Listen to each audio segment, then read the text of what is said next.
Hi friends, आज आको नतुन एटा video लै जो आपनको रेसिडेंशियल कम कमार्शियल बिल्डिंग एटा आमार इयात चलि आछे। तो चाब पारे एटा हुजाई चलि आछे।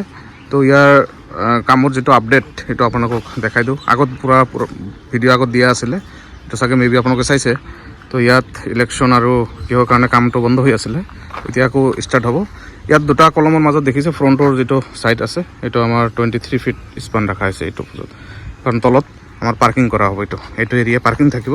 তাৰ পিছত ইফালে ৰুমছ হ'ব, ওপৰত ৰেসিডেন্সিয়াল হ'ব, তলত কমাৰ্শিয়াল টাইপ হ'ব। যে আপোনালোকে বিল্ডিংটো চাব পাৰে। তো ইয়াত দেখিছে আমাৰ পুৰা গানি বেগ পুৰা এনেকুৱা আপোনালোকে লগাব, যেটো জুট বেগ বজাৰত কিনিব পায়। এনেকুৱা ধৰণৰ বেগবোৰ লগাই কিনে আপোনালোকে কিউৰিং কৰিব।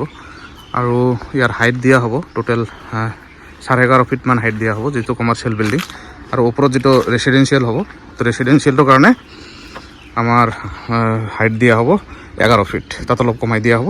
বাকি এটোত যেটো রাখা হয়েছে এটো হাইটটো অলপ বেশি করা হব। ইয়াত সবফালে চাব পারে। এটো ইয়াত আর্থ ফিলিং হয়ে গেল। আর্থ ফিলিংটো আমি এইখিনির মাজতে কমপ্লিট করাই দিছোঁ, কারণ এটো অলপ কম্পেকশন হব লাগে। নহলে যেতিয়া স্লেবৰ ঢালাই যেতিয়া কৰা হয়, তো ঢালাই কৰাৰ সময় যদি মাটিটো ডাবি যায়গৈ, তাত প্ৰবলেম হব পাৰে। ওপৰত স্লেব ক্ৰেক ইস্যুজ দেখা যাব পাৰে। সেইকাৰণে আপোনালোকে লেণ্টেলৰ যিবোৰ ৰড এৰা হয় এইবোৰ ভালকৈ ৰাখিব।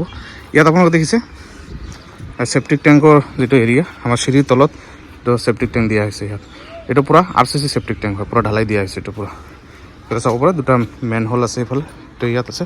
ইয়াত ষ্টিয়াৰ ৰডবোৰ এনেকৈ ৰাখা হৈছে। ইফালৰ পৰা এইটো ষ্টিয়াৰ হ'ব। আৰু ইফালে যেটো দেখিছে এইটো কৰিডৰ আছে মাজত এটা, তাৰপিছত ইফালে এইটো ষ্টিয়াৰ হ'ব। এইটো কাৰণে ইয়াত হাফ ঢালাই কৰা আছে। তাৰপৰে এইটো তো বাকি আৰু আপডেট আপোনালোকক দি যাম এটা এটাকৈ, ক'ত কেনেকৈ কামবোৰ কি চলে গোটেইখিনি আপডেট দি যাম। আপোনালোকে কানেক্ট থাকিব আৰু প্লিজ ভিডিঅ'বোৰ শ্বেয়াৰ কৰিব।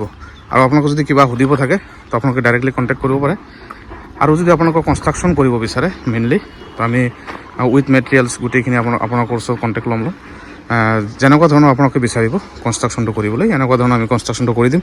আৰু উইথ ফাৰ্ষ্ট ক্লাছ মেটেৰিয়েলছ আমি সব বস্তু লগোৱা হয়, এ ক্লাছ মেটেৰিয়েল দিয়া হয় গোটেইখিনি।